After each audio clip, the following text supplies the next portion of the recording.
வணக்கம். நான் உங்க உமா ஹைமவதி. தேவவாக்கு விலங்கு மேற்கூரையை பார்த்து பயந்து அலர்னதோட முந்தைய பாகம் நிறைவடைந்தது. அதுக்கடுத்தது என்ன நடந்தது வாங்க கதைக்கலாம். இது வேள்பாரி பாகம் 2 தேவவாக்கு. கார்காலத்தினுடைய தொடக்க நாட்கள் இது. பயங்கரமான மழை அடித்து பெய்துகிட்டு இருந்தது. எந்த ஒரு வருடத்திலும் இல்லாத அளவுக்கு பயங்கரமான மழை. இன்னும் கொஞ்ச நாள் போச்சு அப்படின்னா அடுத்தது கடும் குளிர ஆரம்பிச்சிடும். இப்போ மலை மக்களால தாங்க முடிஞ்ச அளவுக்கு கபிலரால தாங்க முடியுமா அப்படின்னா கண்டிப்பா முடியாது. அப்போ கபிலருக்கு எலிமயிர் போர்வை செய்து தருது அப்படின்னு பாரி முடிவு பண்றார். இந்த எலிமயிர் போர்வை பேரெலிகளால அதோடைய தோளால செய்ய வேண்டியது. ரொம்ப பஞ்சை விட மெதுமெதுவான தோலா இருக்கும் அந்த பேரெலியுடைய மேல் தோல். அப்போ பேரெலிகளை வேட்டையாடிட்டு வந்து எலிமயிர் போர்வை செய்யணும். இப்ப 20 பேரெலிகளாவது இருந்தாதான் வந்துட்டு எலிமயிர் போர்வை செய்ய முடியும். ஆனா ஒரு பேரெலிய பிடிக்கிறது அப்படின்றதே ரொம்ப பெரிய விஷயம். பேரெலிகள் நம்ம எவ்வளவுதான் வளைச்சு பிடிச்சு நின்றாலும் அது நம்மகிட்ட இருந்து நழுவி போகக்கூடிய தன்மை உடையது. ஒரு நாளைக்கு 2 எலி பிடிச்சாலே அது ரொம்ப பெரிய விஷயம். ஆனா பிடிச்சே ஆகணும் அப்படின்ற எண்ணத்துல இளைஞர்களை கூட்டிட்டு பேரெலி வேட்டைக்கு கிளம்புறார் பாரி. அப்ப கபிலர் நானும் கூட வரேன் அப்படின்னு சொல்லும் போது இல்ல இளைஞர் நாங்க வேட்டையாட போறது ரொம்ப கஷ்டம், கூட வர்றது கஷ்டம் அப்படின்னு சொல்லும் போது இல்ல நான் உங்க கூட நீங்க முன்னாடியே போங்க, நான் உங்களை பின்னாடி தொடர்ந்துட்டு வந்துடுறேன் அப்படின்னு சொல்லும் போது பின்தொடர்ந்து வர்றதுதான் அதை விட ரொம்ப கஷ்டம், முன்னாடி போறவங்களை பின்தொடர்றது அப்படின்னு சொல்ல என்ன நீ சொல்ல வர்ற, எனக்கு வயசாயிடுச்சுன்னு சொல்ல வரியா, எனக்கு அவ்வளோ வயசு ஒன்றும் ஆகல, நான் கண்டிப்பா வருவேன் அப்படின்னு கபிலர் சொல்ல சரி வாங்க போகலாம் அப்படின்னு கபிலரை கூட்டிட்டு கிளம்புறாங்க. ஆனா போற வழியில பாரி சொன்னதுதான் நடந்தது. இளைஞர்கள் ரொம்ப வேகமா முன்னேறி போயிட்டாங்க. இவங்களால பின்தொடர முடியல. கபிலருக்கு இணையா நடந்து வரணும்ன்றதுனால பாரியும் தன்னுடைய வேகத்தை குறைச்சு நடந்து வந்ததுனால 2 பேரும் பேசிக்கிட்டே நடந்து வராங்க. இப்போ கபிலர் பாரி கிட்ட சொல்றார், அங்கவை ஒரு நல்ல மாணவி அப்படின்னு சொல்லிட்டு. பாரிக்கு இது தெரிந்த விஷயம்தான் அப்படின்னாலும் அதை ஒரு ஆசிரியருடைய வாயால கேட்கிற போது தானாவே ஒரு தந்தைக்கு வர பெருமை பாரிக்கு வந்தது. இப்போ கபிலர் திருப்பி தொடர்ந்து சொல்றார், எல்லா மாணவர்களும் கேள்வி கேட்கறாங்க தான், ஆனா அங்கவையோட கேள்விகள் தனித்தன்மையுடையதா இருக்கு. எல்லாருமே தெரிந்து கொள்வதற்காக கேள்வி கேட்பாங்க, ஆனா அங்கவை அறிந்து கொள்றதுக்காக கேள்விகள் கேட்கிறா அப்படின்னு கபிலர் சொல்ல என்ன இது ரெண்டுத்துக்கும் என்ன வித்தியாசம் அப்படின்னு பாரி கேட்கிற போது இல்ல நான் இப்போ உயிரெழுத்துக்கள் 12 அப்படின்னு சொன்னா என்னென்ன அப்படின்னு கேட்டா அது வந்து தெரிஞ்சுக்கிறதுக்காக கேட்கறது, ஆனா ஏன் 12 அப்படின்னு கேட்கிறா அங்கவை அப்படின்னு சொல்றாரு கபிலர்.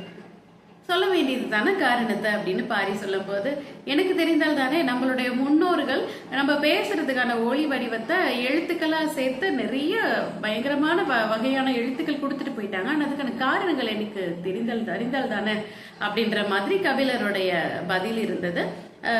இப்ப பேசிட்டே போகும்போது கபிலர் வந்து ஒண்ணு சொல்றாரு, அங்கவையுடைய கேள்வி கேட்கறது விதம் வந்து என்கிட்ட இதுக்கு முன்னாடி கல்வி பயின்ற ஒரு மாணவிய எனக்கு நினைவுபடுத்திக்கிட்டே இருக்கு. அவளும் இப்படித்தான் அறிவார்ந்தவள், அடிக்கடி என்கிட்ட கேள்விகள் கேட்பா, அவ கேட்கிற கேள்விகள் எல்லாமே அறிவார்ந்தவையா இருக்கும், அவளுடைய ஞாபகம் எனக்கு இப்ப அடிக்கடி வந்துகிட்டே இருக்கு அப்படின்னு சொல்லி கபிலர் சொல்றார். இப்படி பேசிட்டே இருக்கும்போது பாரியுடைய கவனம் இங்க இல்ல அப்படின்றத கபிலர் உணர்ந்து என்னன்னு திரும்பி பாக்குற போது ஒரு மரத்துடைய கிளை மேல ஒரு அழகான மயில் உட்கார்ந்துருக்கு. தோகை விரித்தபடி இவங்களை பார்த்து திரும்பினபடி இருக்கு அந்த மயில். சரின்னு அது பக்கத்துல பாரி போன உடனே அந்த மயிலுடைய அழகுல ஈர்க்கப்பட்டவரா கபிலரும் அது பக்கத்துல வேகமா போயிட்டு இருக்கிற போது பக்கத்துல போகும்போதுதான் தெரியுது பாரியுடைய கவனம் மயில் மேல இல்ல அந்த மரத்தினுடைய தண்டு மேல இருந்தது அப்படின்னு. என்னன்னு பாக்குற போது அதோடைய பட்டைகள்ல குருதி கரை படித்திருந்தது. அந்த குருதி கரைய பார்த்த உடனே பாரி சொல்றார், இது வந்து புலி வாயினுடைய கரை. புலி வந்து யானைகளை வேட்டையாடிட்டு இப்போதான் போயிருக்கு. மேபி தாய் புலி இப்போதான் குட்டிகளை ஈன்ற புலி அந்த புதருக்குள்ள இருந்த போது யானைகள் தெரியாம அந்த புதருக்குள்ள போயிருந்திருக்கலாம், அதனால யானைகளை புலி கொண்டு இருக்கலாம் அப்படின்னு சொல்லிட்டு பாரி அந்த குருதிகளின் தடத்தின் வழியே கதைகளை அடுக்கி சொல்ல ஆரம்பிக்கிறார். இதை கேட்டு ஆச்சரியமா கபிலர் பார்த்துட்டே இருக்கிற போது பாரியுடைய கைகள் அவனுடைய கையில இருந்த ஈட்டியை இறுக்கி பிடிக்குது. என்ன அப்படின்னு கபிலர் கேட்கும் போது இல்ல குருதியுடைய ரத்தம் வந்து ரொம்ப சூடா இருக்கு, அப்ப புலி இன்னும் பக்கத்துல இருக்க புதர்ல இருக்கிறதுக்கு வாய்ப்பு இருக்கு, கவனமா இருங்க அப்படின்னு சொல்லிட்டு பாரி வந்து அந்த ஈட்டியை இறுக்கி பிடித்தவாறு நிற்கிறார். இந்த நிகழ்வு இங்க நடந்துட்டு இருக்கிற போது பாண்டியர்களுடைய தலைநகர் மதுரையில இன்னொரு நிகழ்வு நடந்துட்டு இருந்தது, பெரும் நிகழ்வு. பாண்டிய இளவரசன் பொதிய விற்பனை கல்யாணம் பண்ணிக்க போற இளவரசி சாத்துக்களின் தலைவன் அவருடைய மகள் பொற்சுவை, அவர் மதுரை நகர்ல அடியெடுத்து வைக்கிறார். இப்போ பொற்சுவையை பார்க்கறதுக்காக அரண்மனை வீதிகள் முழுவதும் பயங்கரமான மக்கள் கூட்டம் அலைமோதிட்டு இருந்தது. இப்போ இளமருதன் இருக்காரு இல்லையா, இளமருதன் அவங்க கூட இருந்த செவியன், இவங்க 2 பேரும் பொற்சுவையை எப்படியாவது பார்த்துருது அப்படின்னு அந்த கூட்டத்துல இடிச்சு பிடிச்சு போய் நின்றுட்டு இருக்கிறாங்க. அப்போ ஒரு பல்லக்கு, பெண்கள் அந்த பல்லக்கு தூக்கிட்டு வராங்க, பொன்னாலான பல்லக்கு அது. அப்போ அந்த பல்லக்கு தூக்கிட்டு வந்தபோது பொன்னால் ஆனதுன உடனே இதுல இருந்து தான் பொற்சுவை இறங்குவாங்க அப்படின்னு சொல்லிட்டு அந்த பல்லக்கு போய் அரண்மனை வாசல்ல நிக்க வைக்கிறது ரொம்ப ஆர்வமா பார்த்துட்டு இருக்கிறாங்க. ஆனா அதுல இருந்து யாருமே இறங்கல. இன்னும் யாருமே இறங்கல அப்படின்னு இளமருதன் செவியன் கிட்ட கேட்கிற போது அவங்க 2 பேருக்கு முன்னாடி இருந்த ஒருத்தர் இதுல இருந்து யாரும் இறங்க மாட்டாங்க அப்படின்னு சொல்றாரு. உடனே அவரை பார்த்த உடனே இவங்களுக்கு புரியுது, இந்த சாத்துக்களுடைய அமைப்பு இல்லையா இருக்கு இல்லையா, அது வணிகர்களுடைய அதுல ஒருத்தர் தான் முன்னாடி இருக்கிறதா இருக்கக்கூடும். ஏன்னா அவர் பாக்குறதுக்கு அப்படிதான் தெரிஞ்சது. ஏன் எப்படி சொல்றீங்க நீங்க அப்படின்னு கேட்கிற போது அவர் சொல்றாரு, இந்த பல்லக்கு பொற்சுவை அவர்களுடைய செல்ல பறவை, சக்கரவாக பறவை, அதை எடுத்துட்டு வர்றதுக்கான பல்லக்கு அப்படின்னு சொன்ன உடனே இளமருதனுக்கு பயங்கரமான ஒரு ஆச்சரியம். ஏன்னா இந்த சக்கரவாக பறவையை வைக்கிறதுக்காக செய்யப்பட்ட அந்த மேடையில தான் அவர் இதுக்கு முன்னாடி தேவ வாக்கு விலங்குகளை வச்சு அந்துவன் கிட்ட திட்டு வாங்கினது. இப்போ அந்துவன் கோவப்பட்டதுக்கான காரணம் பயங்கரமா அவரை இடித்துரைக்குது. பொன்னாலான பல்லக்களை கொண்டு வர அளவுக்கு இருக்கிற ஒரு பறவை, அந்த பறவையை வைக்கிறதுக்கான மேடையில நம்ம போய் தேவ வாக்கு விலங்க வச்சு அப்புறம் கோவப்படாம எப்படி இருப்பாங்க அப்படின்றத உணர்ந்தவனாக அமைதியா இருக்கிறார் இளமருதன். இப்ப இன்னொரு பல்லக்கு பின்னாடியே 8 அன்னகர்கள் தூக்கிட்டு வராங்க. அந்த பல்லக்கு பார்க்கிற போதே தெரியுது அதுலதான் பொற்சுவை வராங்க அப்படின்னு. ஏன்னா முத்து மணிகளால் செய்யப்பட்ட அழகான வேலைப்பாடுகள் இருக்கிற ஒரு பல்லக்கு அது.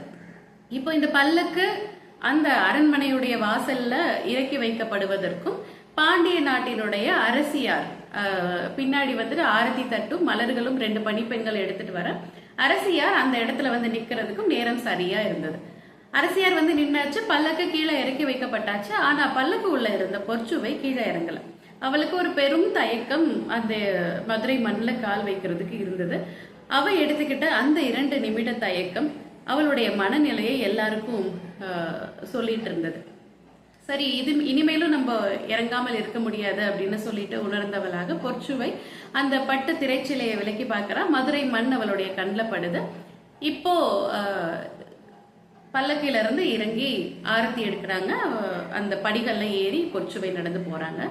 அதை பார்த்த இளமருதன், இந்த உலகத்திலேயே இல்லாத பயங்கரமான அழகு அப்படின்னு சொல்லி இளமருதன் சொல்றாரு. ஆனா அவருக்கு முன்னாடி இருந்த அந்த சாத்துக்கள் அமைப்புல இருந்த ஒருத்தர் சொல்றார், இந்த அழகை விடவும் மிஞ்சினது அவளுடைய அறிவு அப்படின்னு.